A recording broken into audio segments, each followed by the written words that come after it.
I found my one note for this movie, by the way. Max doesn't have a cell phone, but Goofy does. Moving on. But it turns into a home phone. That's the bit, right? That was a good That's bit. a good bit. But I got distracted by the fact that Max was calling him on a payphone. It was 2004. Payphones were still a thing.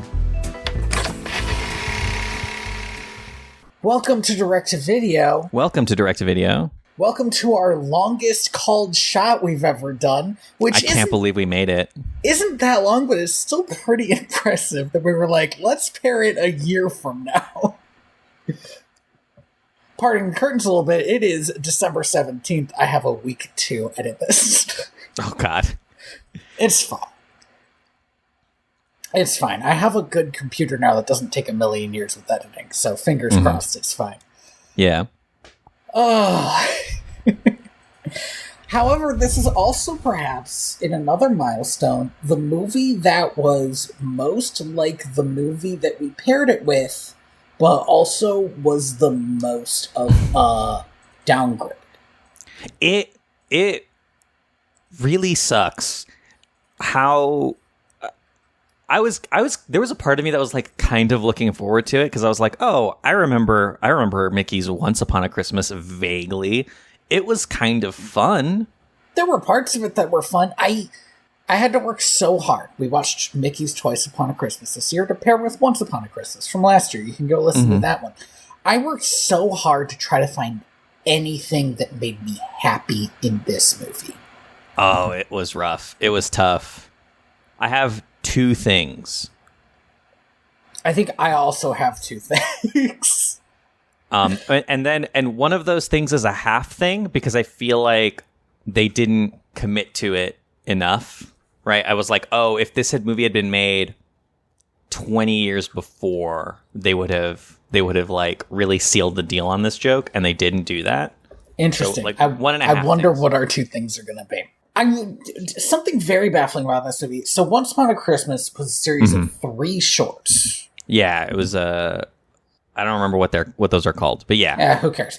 Twice Upon a Christmas, in the most cursed thing they could have done, is a series of 3, 4, 5 shorts. 5 short, which is, and I do think that the movie is not longer. It is like the same length. No, but that kind of makes it worse. But it feels bad. It feels like an eternity.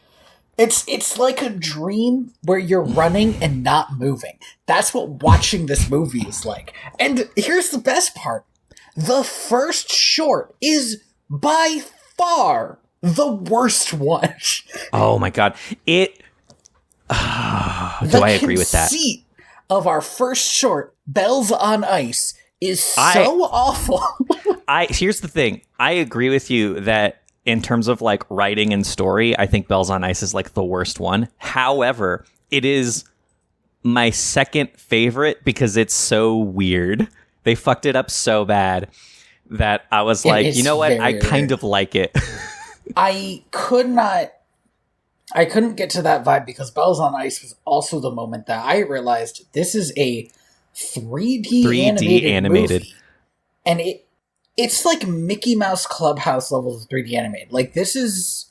I'm pretty sure it is the same studio, actually. It probably is. But it's just, it feels so half-assed. Like, there's no fucking shading in this movie. Nope.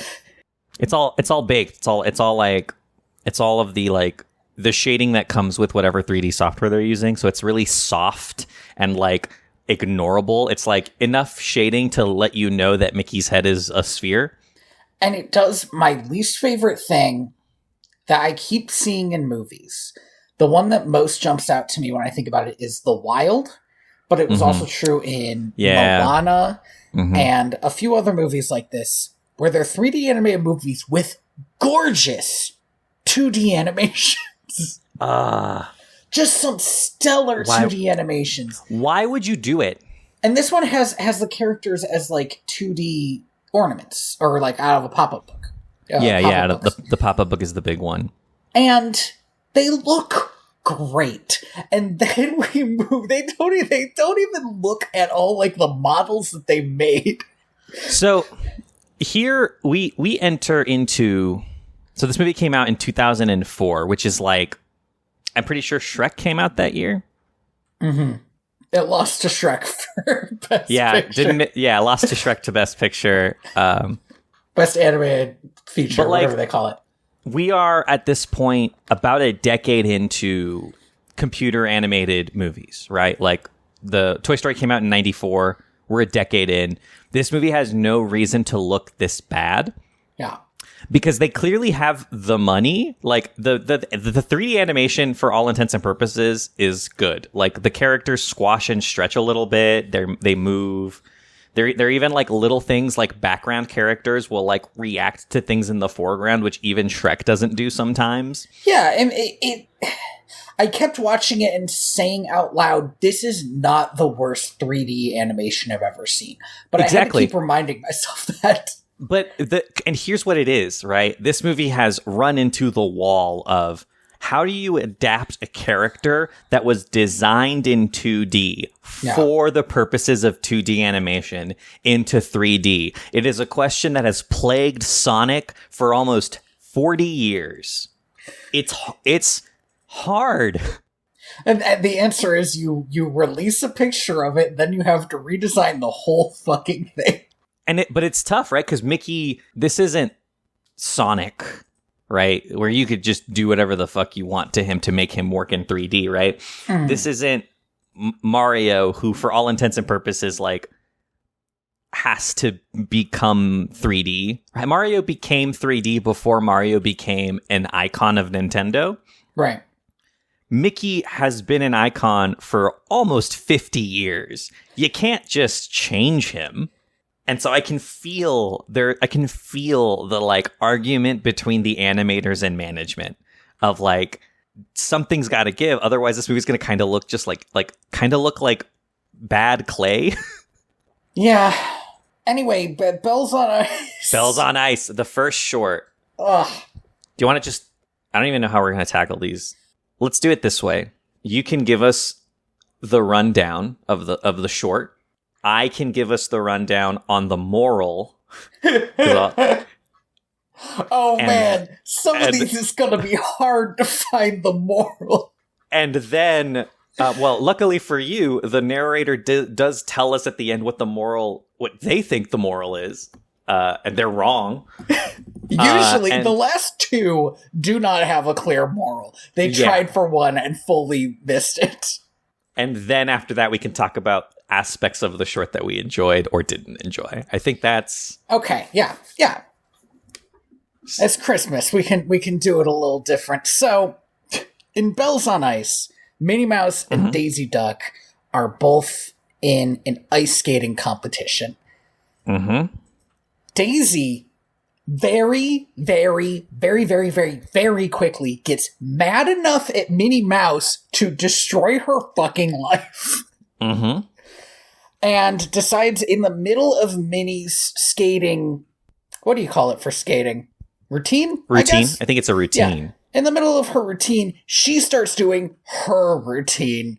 Have a bunch of Fantasia hippos come out, and it gets bigger and bigger as they start, like, one-upping each other the whole time. Until Minnie's injured, and they're like, oh no, this was a mistake. End of short. It was like 10 minutes, and I paused the movie to be like, wait, are we only 10 minutes in? I did that after every short, by the way. No, every short, I was like, absolutely. How much left? How much left? After the third short, every other short that happened, which was 2, was like a gunshot to my liver. I was like, no, we should have been done. Because I didn't check. I didn't know that this was going to be 5. And one of those is a Donald Duck short. I fucking love Donald Duck. He's great. I said the same thing at the beginning of that short. I was like, oh, Donald Duck they're usually the best ones. So the moral of this one, the moral of Bells on Ice is, I believe the narrator says, when people work together as opposed to against each other, they are, like, things will always come out better. Okay. Which is messed up. Because they were never supposed to work together. That wasn't the deal. They weren't supposed to work together. And here's the thing.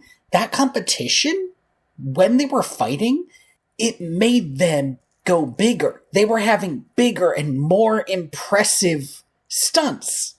Which means that he's fucking wrong. It was better. The crowd was loving it the whole time, I assume. I would do so many cutaways to the crowd. I was so tired. And to Mickey and Donald just kind of looking, being like, ah.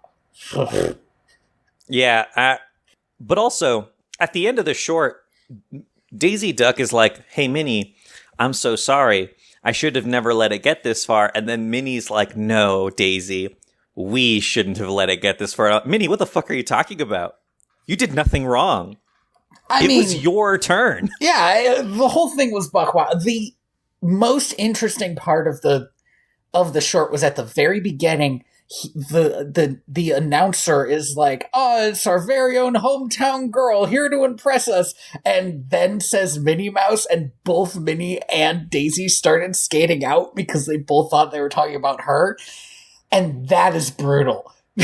That is pretty rough. But then she's immediately like, "I'm gonna fucking kill this bitch." Oh, so fast. I will say, good job on catching the Fantasia hippos. Mm-hmm. Apparently the alligators are also from Fantasia, but from the 1941. So I'm not overtly familiar with Fantasia. So I very much remember the hippos in the tutus. I don't remember why. Mm-hmm. I also would have caught it if they had summoned Chernabog. I would have been like, that one, that's Chernabog. Oh, hell yeah. Damn, I would have liked that one a lot. That's also the one plot line, unrelated, the one plot line from Mickey's House of Mouse that I remember. Oh, really?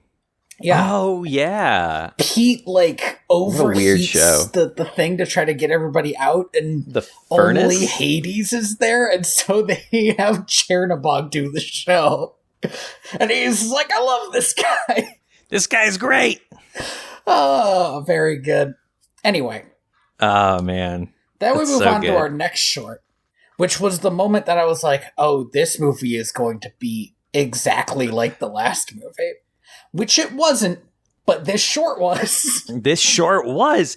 We get Christmas Impossible, which I believe the Tom Cruise Mission Impossible movie had come out 2 years before, which means that as soon as that movie came out, somebody was like, guys, I have a great idea.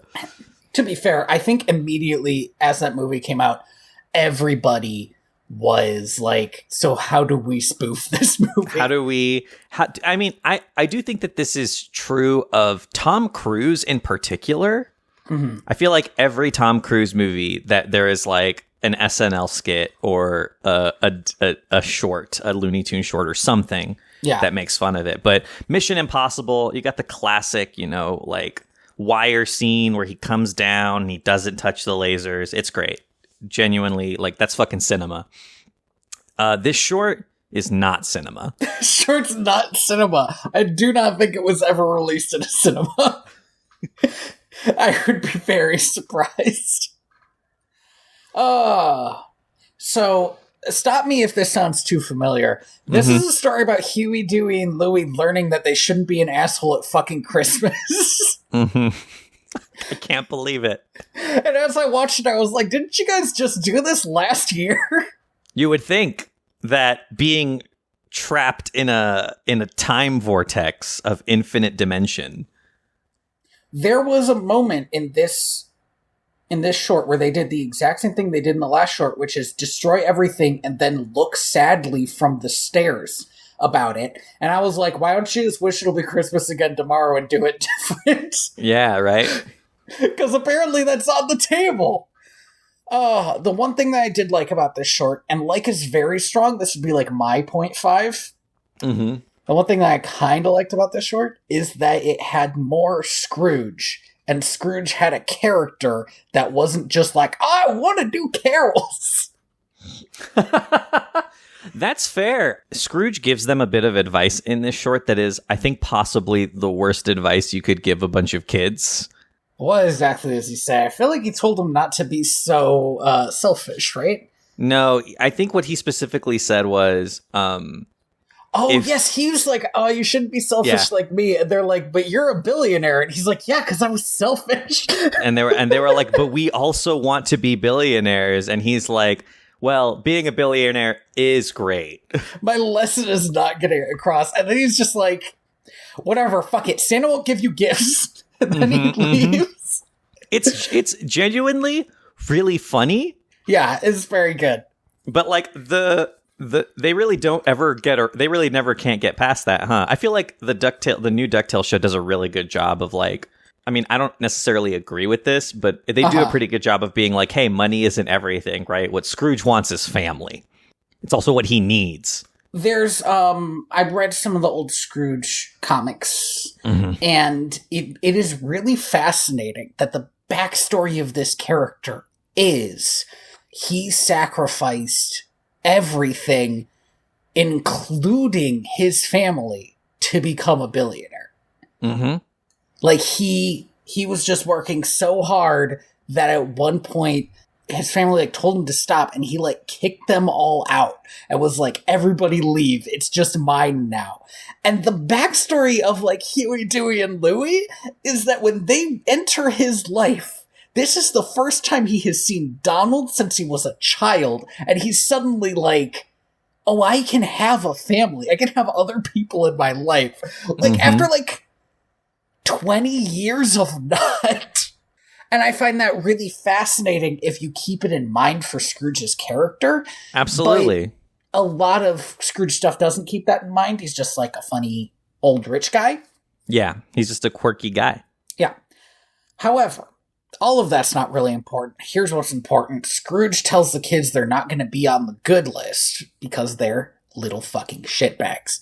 And so they're like, okay, we're going to go to the North Pole and write ourselves on the good list. As a setup to a story, it's actually not terrible. Yeah. I don't love it, but it's not terrible. They mail themselves to the North Pole, which I did find a little terrible. There's a match cut between, I believe, the van and the plane. I thought that was a pretty good match cut. That was a pretty good match cut. My Disney Plus was acting up, and so it like kind of skipped past that. And I was like, oh, it's gone. So they end up at the North Pole. They do the Mission Impossible stuff. There's some okay gags. They're mostly bad gags. They end up destroying everything that the elves are building for Christmas just in trying to get their names on that list. I did enjoy when they actually went... we said we would talk about what we enjoyed in a second. Breaking the formula. When they finally get to the list, they write Uncle Scrooge's name on it, because Uncle Scrooge has never been on the good list, so he's never gotten the one thing that he always wanted. This is a little unclear to me, because he is a billionaire and he can buy bagpipes. Yeah, he can... Well, this is also a world where Santa is real, so maybe you can't. Maybe they're not available in stores, and all bagpipes come from Santa. Santa's not Scottish. Ooh. No, he's Irish. Right? Oh, gosh. No. Well, he's not, but that's where he was, right? No. The Irish did not have any of these saints, because that's why they have St. Patrick. He was... Gosh, this is going to bother me... The Roman Dutch? Empire, not useful.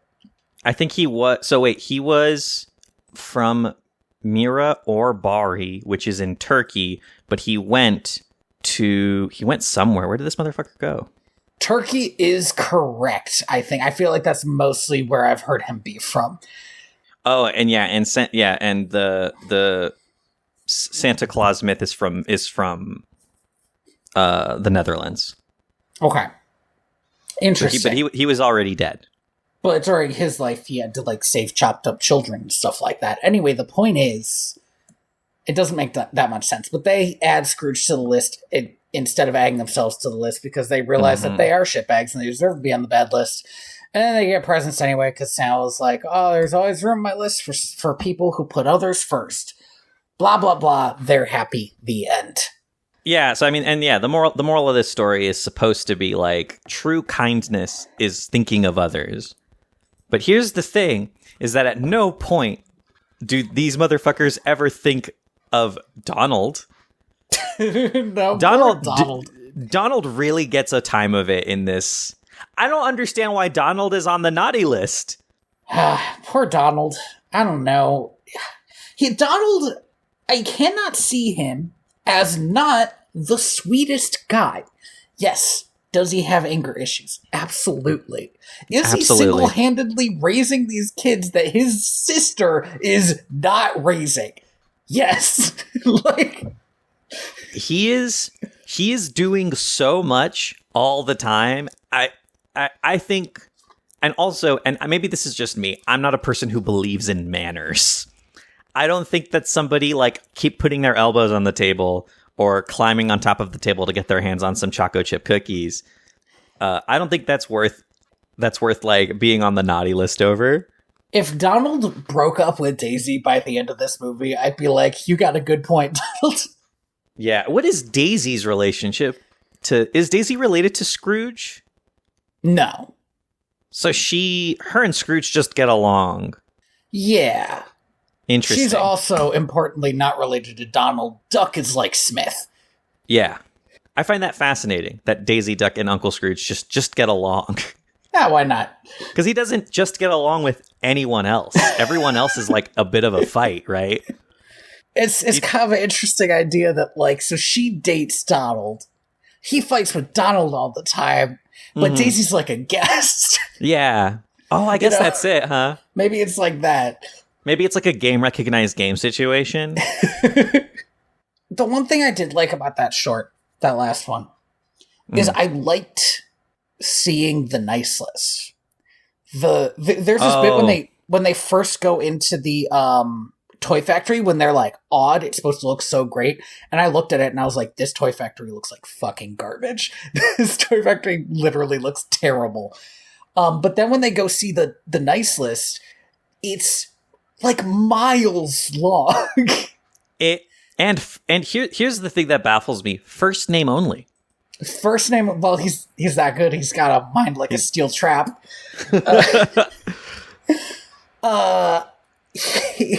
It's like miles long. It's got that like that yellowish scroll paper that I feel like must be like an animal skin, just like wrapped around and around. And I just looked at it, I was like, Santa needs to go digital. Right? This list is too long. But it was good. I enjoyed it. I also really I hated the way Santa and these elves looked. Okay, so yeah, I guess I didn't know when I would talk about it, but I feel like it has to be now, because it hits you like a freight train to just see this, like, the faces on these characters. They're humans. They're humans. They're just people. They're humans. Or, I mean, I guess they're, quote, elves, but, like, they're not... I don't know if you know this. The DuckTales TV show did an episode on Santa. Yeah. He's a polar bear in that. That's awesome. Right? Kick-ass choice. And, like... just the fact that this Santa is just a guy. He's just a guy. And there are these elves, they're like... I don't know, just like, they kind of look like the Seven Dwarfs a little bit. A couple of them do. I guess they have more body types, but it's weird. It feels weird to me. It doesn't, it feels like, it just feels like they didn't think about it, right? And that's kind of, I don't know, it adds to the, like, uncanny valleyness of these, like, characters. Yeah. That, like, their faces move like humans do, but they're next to these, like, CGI ducks whose faces move like cartoons do. Definitely. I feel like if they had gone to the trouble of making a design for Santa and the elves that would make them fit into this world, I would have been fine with it. That would be great.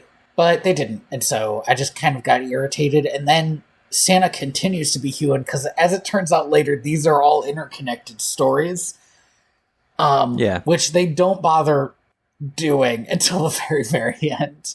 But apparently they are. These all seem to happen along the same day, which ceases to track at a certain point, but okay.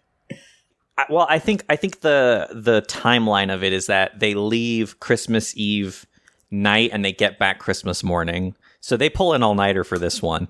I guess they do, yeah. But then when does Pluto get lost? Right, like, you see my problem. I see your problem. We'll talk about it when we get there.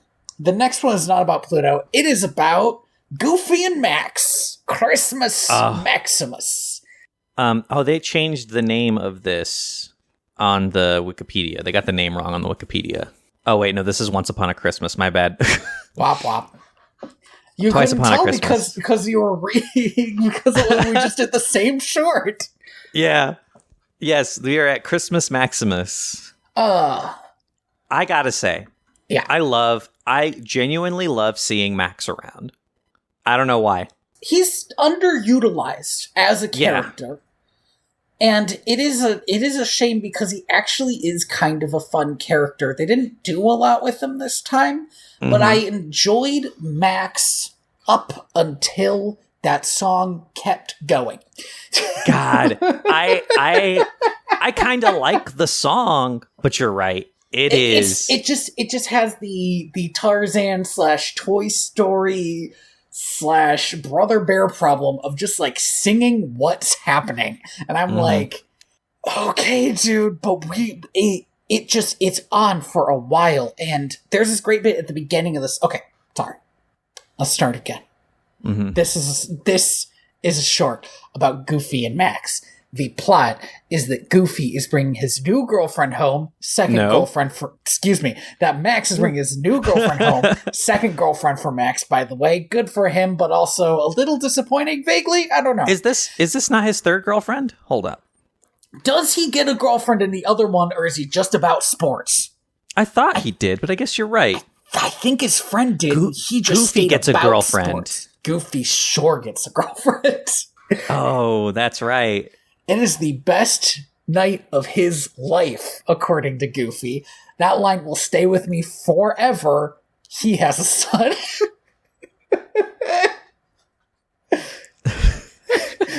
Who is ostensibly his biological son, so there should have been some romance at some point, right? Yeah. Anyway, Max is coming home for Christmas. He's bringing his girlfriend. He's worried that Goofy is going to embarrass him.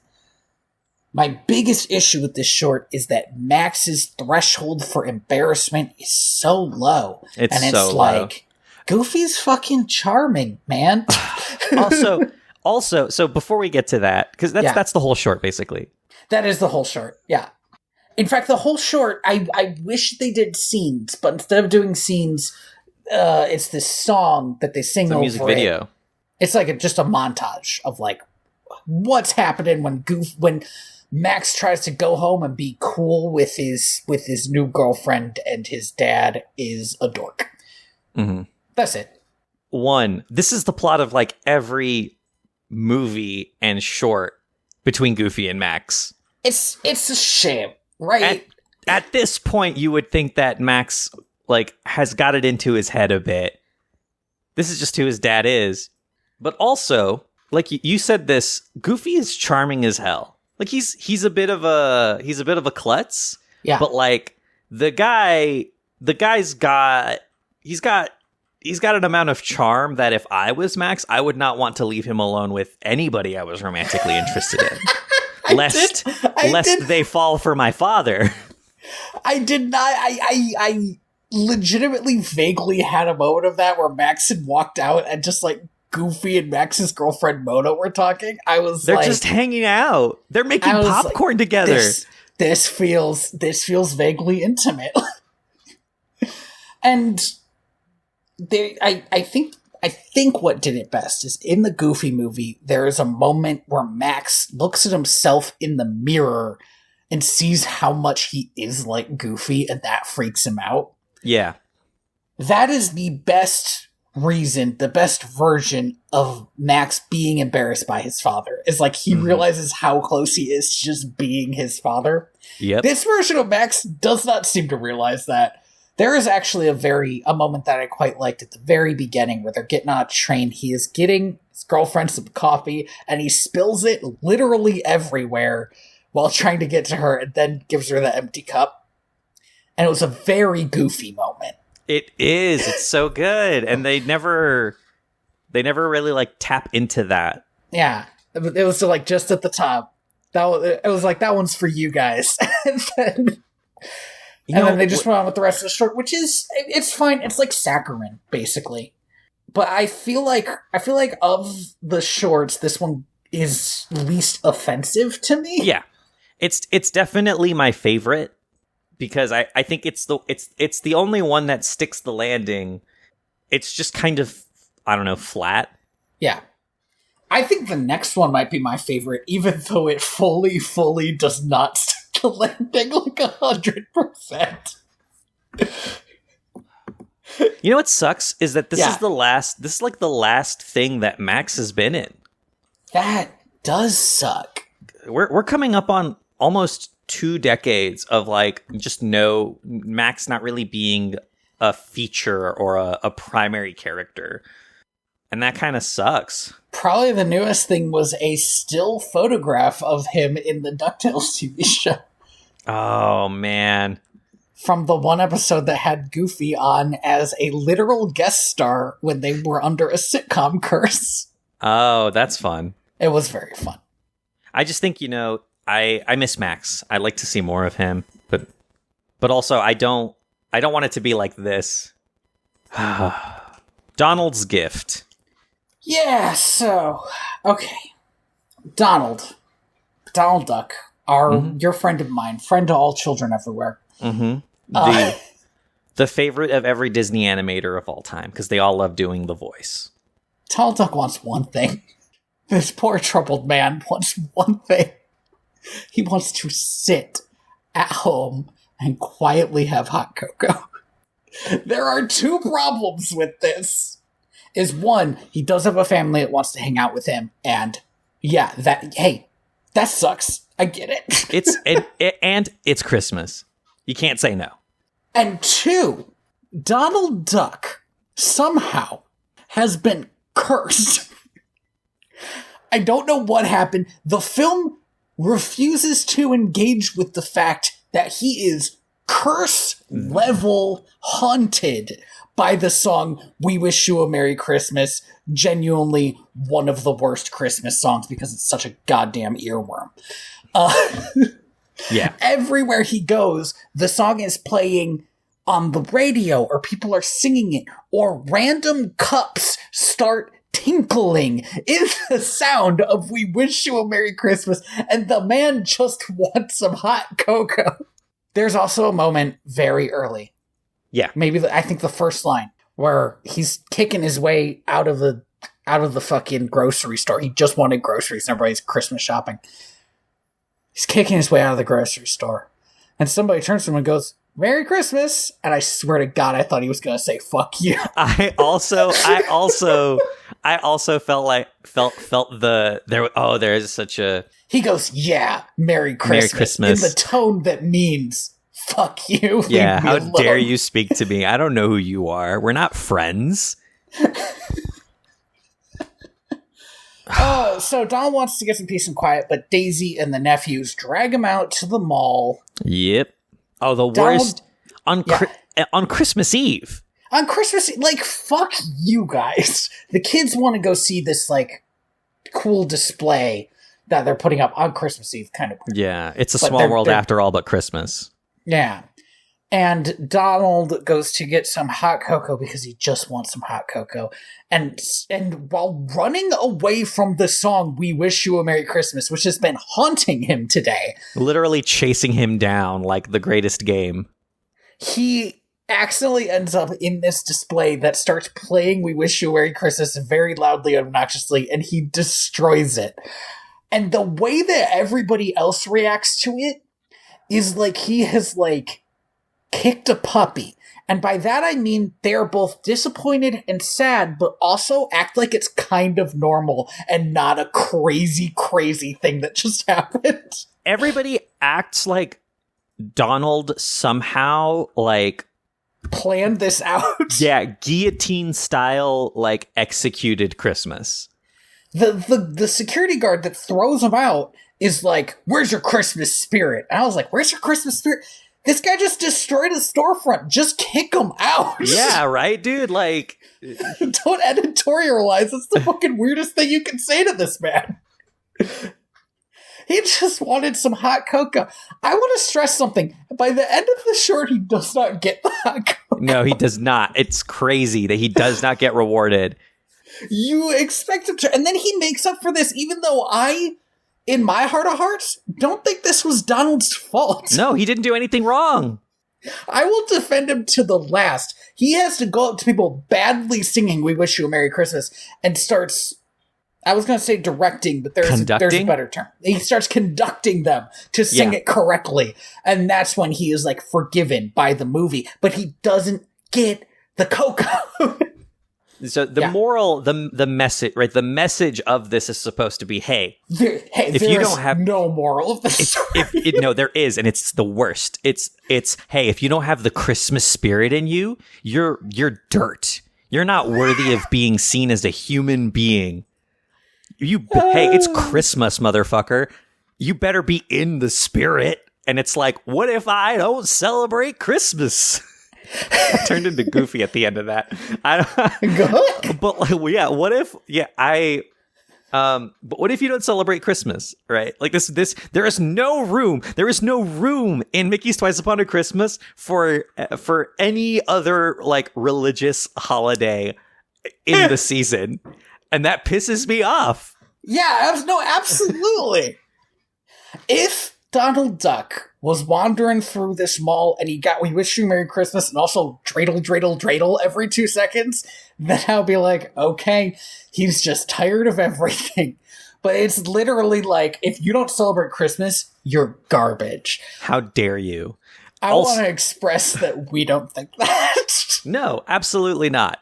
I'm a bit of a Scrooge when it comes to Christmas. I like the holiday season. I like putting up the lights, all that stuff. But like the music's bad. Everybody's covering the same song that was best done by somebody 50 years ago. Walking into a Target right now. I shop at Target, by the way. Walking into a Target right now is like an active war zone for me. Yeah, in terms of like monstrous. The speed at which I will get a migraine and annoyed by the Christmas music playing. I listen to one Christmas album. Do you want to know what it is? It's fucking Vince Guaraldi's Charlie Brown Christmas. That's it. If there is any singing and it isn't a bunch of children in a choir, I'm out of there. I fucking hate it. I don't need more Christmas music. I have one album and I'm good. I got very distracted by the fact that you think a war zone is just somewhere where you might get a migraine. That's all. I mean, as far as I know. And also just people around this time of year are so unhappy to be at the store. Yeah. And I have a feeling that we're all annoyed at everyone else doing their Christmas shopping. But here's the thing. We're the traffic. Yeah. You know? I do think that there is something to be said about, like, everybody's out and about. It's all very stressful. But there is this idea that it should be amazing, and that makes it more stressful. And yes, there is certainly something to be said about just being, like, kind to others in a very trying time. Absolutely. Donald, that wasn't the lesson he had to learn. Like, that's what makes it annoying. Is like... Donald never has to realize that other people are also stressed. Right. And if that was the lesson he had to learn, I think that would be a perfectly fine Donald Duck lesson to learn. Absolutely. Like, it would go with his character and it would be a good short, but it wasn't that. And I do think that, like, yeah, when you're out holiday shopping, just, like, be chill about the other people who are out holiday shopping. We all wish that there were less of us here. And we've all chosen not to do something about Exactly. it. No, absolutely. It's like, I don't understand why people get... Well, okay, that's not true. I understand as a person who gets stuck in traffic because I drive a car because I live in this country. That's a conversation for another time. Yeah, exactly. Getting angry. Yeah, like, I don't know. I just don't know what to tell people. Like, no one else is happy to be here. And I will say this, though. I do think that whenever you do see that one weirdo who's running around the incredibly crowded grocery store singing Christmas carols and smiling and saying Merry Christmas to everybody they walk by, absolutely, we can all hate that person in our deepest heart of hearts. How dare you? Make me feel guilty. Look, it's the holiday season. We are all in this together. Yeah. We'll get through it. We've gotten through it every other year. And at the end you get presents. That's nice. Isn't that nice? You get some presents. I will say this. If I went to a Mouse's, Terrible. to go see an animatronic show, right? Yeah. And the curtains went up, and I just saw a grown man at like John Wicking his way through every animatronic. I would love it. It would be my favorite thing. I would be so thrilled. Are you kidding me? That would be my favorite. That would be awesome. and that's the thing is I also think that the Huey, Dewey, and Louie should be like, this is the coolest our uncle has ever been, actually. They would do this. They would do this. They would super do this, is the thing. I don't want to harp too much about it, but because we've been talking so much about like the Disney characters, it's already come up a couple of times. I fucking hope and wish that at some point the new DuckTales becomes the canon version of those kids, because I can't stand the canon version of those kids. Yeah. And I fucking hate them. They're so annoying and interchangeable. No, absolutely. It sucks. Anyway, Mickey's Doggone Christmas. Let's wrap this up. Maybe I only hate the nephews because I only ever see them 2 times a year in their worst iterations. But in Mickey's Doggone Christmas, we have a very busy short. There is a lot happening, a lot of jokes. It does remind me a little bit of the with the hair, Gift of the Magi.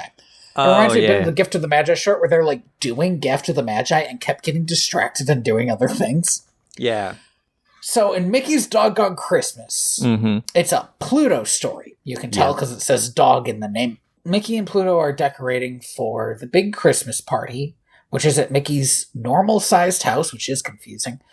I'm pretty sure that house has I recognized this house as being the same house from the short where Pluto is trying to warn Mickey about the rats, but then Mickey kicks him out.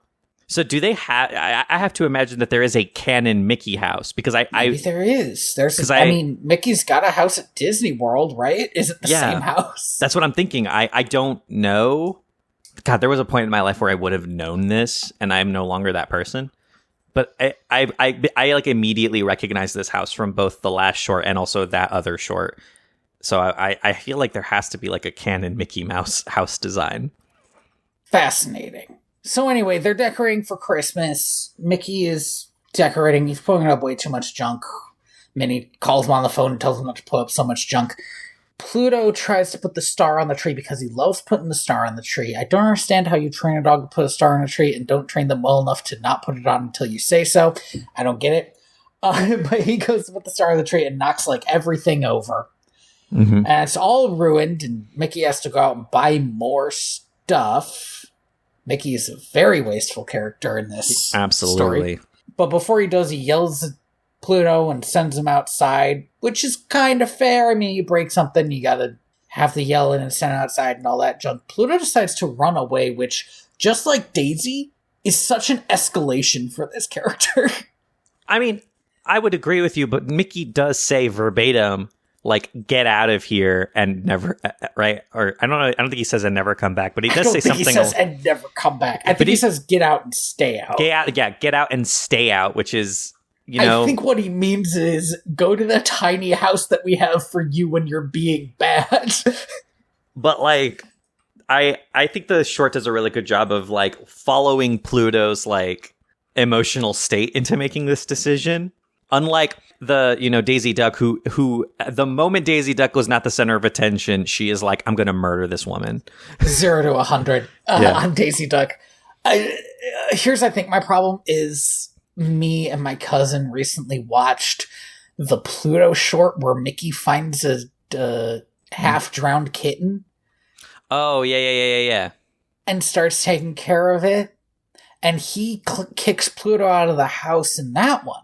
And Pluto's reaction is there's a little demon Pluto that shows up on his shoulder and is like, you gotta kill the cat. So it's just like so different. You can't do that anymore though. But here's the thing, it was such a good short. It was so funny. It's really good. So he feels rejected, so he's gonna bounce. He gets on a train, just a train. I thought, and I think this would have been a normal thought for anybody to have, I thought it was carrying coal and was going to end up at the North Pole. Same. Because Santa uses coal. It is not carrying coal. It is carrying reindeer feed, which you gotta think that he could be growing. You know what's really funny is I also thought it was carrying coal, and I immediately had the because I know a little bit about trains. I was like, that's weird. Coal carriers aren't usually boxcars; they're usually open top, so that they can just like tip the coal out when they get to a coal station, and then they tip it out into the like well. And I was like, oh, I guess it was coal. I guess they just put a lid on it. All right, I don't think that's like kosher. I don't think a real life train could do that, but whatever. It's a cartoon. But then it turned out to not be coal. So he ends up at the North Pole. He gets adopted by, I want to say Donner? Oh, Comet? One of them. Reindeer. Cupid? Dancer? I'm Prancer? gonna be real with you. I didn't take notes on this one. Not Blitzen. Blitzen's Jim Cummings. Blitzen's Jim Cummings. He's Donner. He's the serious one. He gets adopted by Donner, who is a full-ass cartoon when the rest of the reindeer kind of aren't. He gets adopted by Donner and low-key adopted by Blitzen. They kind of have a Ernie and Bert energy, where Blitzen is the serious one, and Donner is the goofy one, keeping things light. They decide to name him Murray, like Murray Christmas. Hilarious. So good. Meanwhile, Mickey's going out and redecorating his house, and he's got everything done. And he goes out to Pluto to put the star on the tree, and Pluto's gone, so he has to, call everybody and be like, help look for my dog. Pluto is now sad that Mickey's not around, even though he's on, like, a fun flying adventure with these reindeer. I was going to say, he could decide at any time to go back. He could. This is what was really annoying to me, is that, like, if he is gonna miss Mickey, why did he leave? Yeah. But he's like down, the reindeer can't figure it out, but then Santa walks in and is like, oh, it's okay, Pluto, let's get you back home. And they just do it. They bring him back home. Mickey's like, oh, it's Pluto, and then everybody else comes by to come look for Pluto, but he's here, so everybody's happy. So, I have a question. What day is it? Shit. I think it's supposed to be... Well, if it's a Christmas party, is it Christmas night or is it Christmas Eve night? If it is Christmas Eve night, that is buck wild, because that means that this short happened before Christmas Impossible. Ooh. You know what I mean? Like... I get what you're saying, because in the last... It felt like Pluto was not allowed to interact with Santa very much, or the elves, because there was another short happening over there. But then, when he gets back, it's still like, it doesn't feel like, it's Christmas, we're all together. They are only all together because they were looking for Pluto. And if it's Christmas, it is too late to buy decorations. Everything's closed. I think Walmart's fucking closed on Christmas. Like, you can't go anywhere. Yeah. At least it should be. I should hope so. I get what you're saying, and I do think that the last movie did a really good job of like positing a world in which all of these shorts could happen simultaneously. I think they bit off more than they could chew here. Here's the thing, I don't care. Right, like, they could be shorts that didn't happen simultaneously. That would be fine. Why'd you have to throw them all together like this? Why couldn't we do all the shorts and then do what the last movie did, which is just like, now they're all together. Yeah. Unrelated to these other shorts. Yeah. I don't know. It's exhausting. I found this movie exhausting and pretty unfunny, which is too bad. And ugly. Mostly ugly. I found it ugly. The moral of Mickey's Doggone Christmas is, now this is the one that I had a little bit of trouble with. So the moral that he drops is like an anti-consumerism moral, right? Like, because the moral is that you should focus, over-decorate and should focus on what's important. But that's not what Pluto's going through, and he's the main character of the short. This is the issue. There is no moral as far as like what Pluto has been doing. The moral for Pluto should be like, don't run away from home. Don't run away from home. Which is not a bad moral generally. I like a couple of things about this short. I like that Mickey is a physical symbol for corporate consumerism. I just think that's funny. Get dunked on, mouse. Right? I just think it's a really funny choice. You made me remember my favorite thing about that first short, which is Daisy calls Minnie a rat. Oh, she does! Also, at one point, Minnie goes up to Daisy and goes quack quack, which felt like a slur. It did feel very demeaning. They went all out with that short. It was truly wild. And that's why I think it's one of my favorite ones, because it's just like, it's so wild. They shouldn't have done it. I'm back on it a little bit because that was crazy. That short by itself could be like a fun, good, bad watch, but most of these shorts are not. Yeah, that's not worth watching the whole movie. Thankfully, it's the first one, so you can just stop after it's over. Oh man, one of the cats is going wild, and I don't know why. That's what that noise was. Yeah, sorry. They're just, I don't know what they're doing, but they're just yelling every once in a while. Oh, they're chasing my shadow. Gosh, it's so dumb. Oh, I was going to say something else, but then I got distracted by cat noises. Oh, so at one point, Mickey goes to Santa and sits on his lap and is like, I just want my dog to come home. Yeah, I have a question. Yeah. Was that fucking Santa? That was him. Yeah, I do think that canonically that was the real Santa. Okay.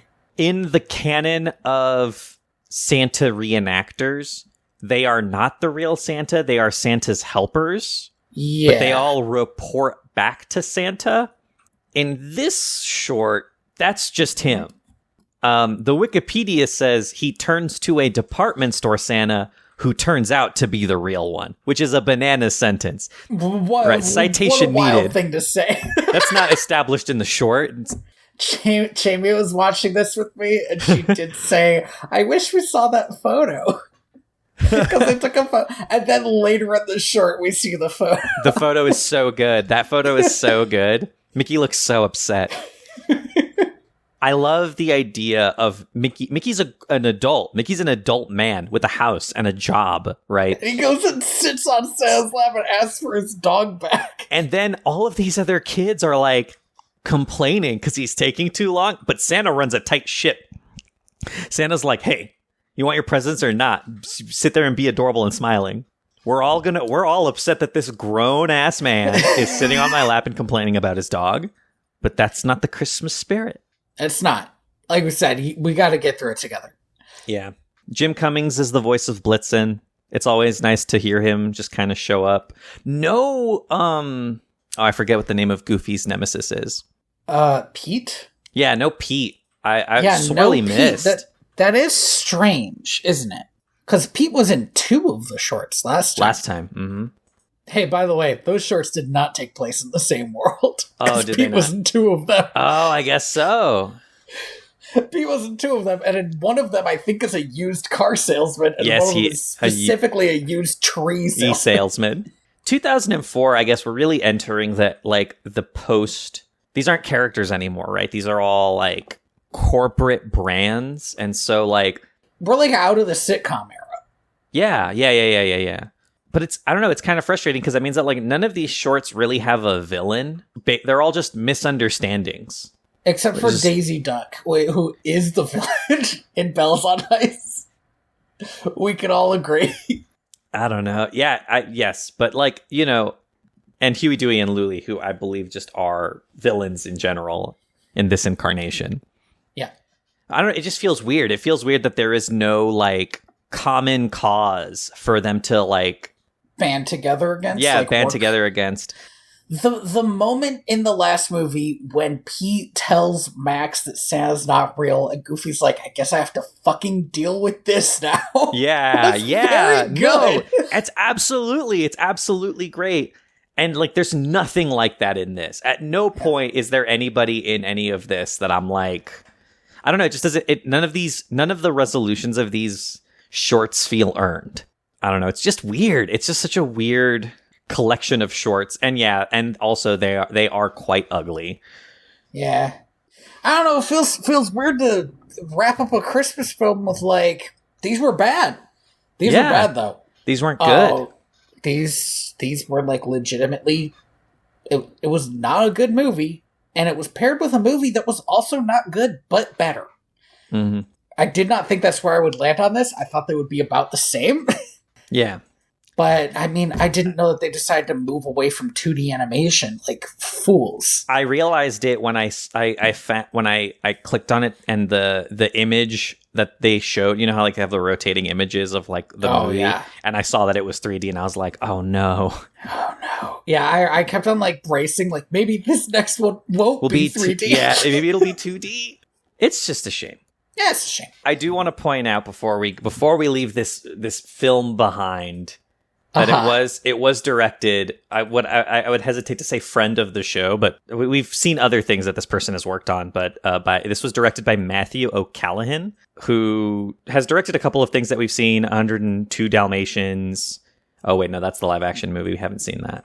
Have they directed anything else? Specifically, not a friend of the show. Specifically, oh, that's wild. I thought that they had directed something else we had seen. Oh, they were a storyboard artist for Cinderella 3. They've worked on a bunch of stuff. After this, they directed Curious George and Open Season 2. So just a weird career. But also the movie was like helmed story-wise by I believe her name is Peggy Holmes, who was the director of 2 Tinkerbell movies. I knew I'd heard her name. Yeah, and I believe the director of The Little Mermaid 3, Ariel's Beginning. Yeah, you know what? That's where I'd heard it, because I think that's when we last had the conversation about Peggy. Yeah, which... she's not the one who was the... What was it, like, she was not choreographer on Kronk's New Groove, was she? She was, in fact, the choreographer on Kronk's New Groove. She was also the choreographer for Newsies and Hocus Pocus. Well, I've heard Newsies is good. I don't remember much dancing in Hocus Pocus. I assume it happens. She has had an incredible career. I would love to interview some of these people who have had incredible careers about the worst thing they've ever done. But yeah, she directed Secret of the Wings and The Pirate Fairy, 2 of the wilder... but more entertaining. Oh no, wait, Secret of the Wings was a fucking slog. Pirate Fairy was fun. And she was a senior creative on Legend of the Neverbeast, but I don't think worked on it on a formal capacity. See, I would love to like fucking sit down with Yuri Lowenthal and be like, tell me about Derek. I need you to walk me through writing. How does it feel to write one of these movies? I need to fucking do some gotcha journalism on Peggy and be like, oh yeah, we want to talk about your time with Disney, and then play that scene from Kronk's New Groove and be like, explain this to me, Peggy. Why is it like this? Why is it so hot and heavy? Why did you make Kronk so horny, Peggy? Also a choreographer on Disney's The Country Bears, if you remember Disney's The Country Bears, which I do. I never watched The Country Bears. I only know anything about it because the podcast The Flophouse got very into Disney's The Country Bears, and I feel like I have to watch it at some point. It's such a wild movie. I remember it being fun. I feel like it came out at the same time as like Pirates of the Caribbean, and if you were going to watch one of those, you would probably watch Pirates. I hate to say it, but I would absolutely watch Pirates of the Caribbean. That first Pirates of the Caribbean movie is good. Wow, and also at the same time as the fucking Haunted Mansion. They were really going all out on like, one of these rides is gonna be a movie. And they managed it. They sure made a movie. 5 movies? They made 5 movies. One of the most expensive to produce and also like highest grossing film franchises of all times. I think the second one was for a while like it had the best box office of any movie ever. Like it beat out Titanic. Yeah, I think so. Or the third one, I don't remember which. Haunted Mansion. We didn't get to do it this year because things were too busy, but I do think what we need to hit, there is a Haunted Mansion trilogy here. Because we got the 2003 Eddie Murphy vehicle, the 2021 Muppets Haunted Mansion, and the 2023 Haunted Mansion with Owen Wilson. I see. I hadn't considered the Muppets Haunted Mansion as part of that, but it tracks. Okay. Thank you for listening to Direct to Video. VHS. I have been your host, Tony Robusto. Yeah, I have been your host, Andy Reyes. You can find me at bluesky at TheaterBats or inspiredbytrueevents.org. You could find me here at directto.video, or you could find me at timehonoredpictures.com. So the song that should have started playing right about now, hopefully, that's direction for me in the future, is Lee Rosevere's Ukulele for Christmas instrumental version. There will be a link in the description to find it. Also, Lee Rosevere sent a message on Bandcamp that was like, hey, I have a YouTube that I want to get to over 1,000 subscribers. So if you like the music, maybe go check him out on YouTube. And also check us out on YouTube. Or if you're on YouTube, go over to Lee Rosevere on YouTube, and that will put more engagement on our thing, I think. Probably be good. Yeah. Sounds awesome. And also rate us and give us reviews and talk about how amazing we are. Talk about how much you enjoy that we have taken this particular bullet for you. Now you don't have to watch Mickey's Twice Upon a Christmas, and you can just watch Fantasia. It's like Fantasia. A good movie. both Fantasias, I think, are really good. Although the first one has problems, like problems. So be aware of caricature problems. Yeah, I think so. Although I don't know if those have been cut out of Disney Plus, because I don't know what that version looks like, but I do know that the original Fantasia has like problems. I still think it's like a gorgeous piece of animation, but like, it was made in the 40s, so like be aware of that. After this, it's the new year, and we're coming up on a new season. That's my bit now. Season. I don't know. Season. I'm gonna go with 5, 4, 7. It could be anything. I'm gonna go with 5. All right, sure. Season 5, and if we were already on Season 5, we're just going to call this one Season 5 2. Season 5B. Season 5B. Yeah, B-side. Ooh. Season 5. The B-side. The B-sides. And so we need to ring in the new year, and we got to ring it in right. I want to do Home on the Range. Ooh. I should stress, I don't want to watch Home on the Range. But what would you pair it with? That's what I'm saying. Is there another movie about animals who want to be singers? In fact, there is, Tony. We just talked about it. The Country Bears. Interesting. And they both came out in around 2004. That's bananas, actually. They shouldn't have done that. Well, A Home on the Range just shouldn't have been released at all. Yeah, for sure. Okay, let's do... Fuck, which one are we going to watch first? It really is an amount of like, do we want to start with the thing we know is going to be bad, or do we want to end with it with an amount of comfort, knowing what is to come? I think we should start with The Country Bears because it came out first. Okay, next time we're going to watch The Country Bears. Do I have anything else to do? You are the ghost of John was Smith. Gonna say... Okay. No, you stole my bit. Stole my entire bit. I'm stopping it. I'm gonna leave this bit on so everybody knows how mad I am at you.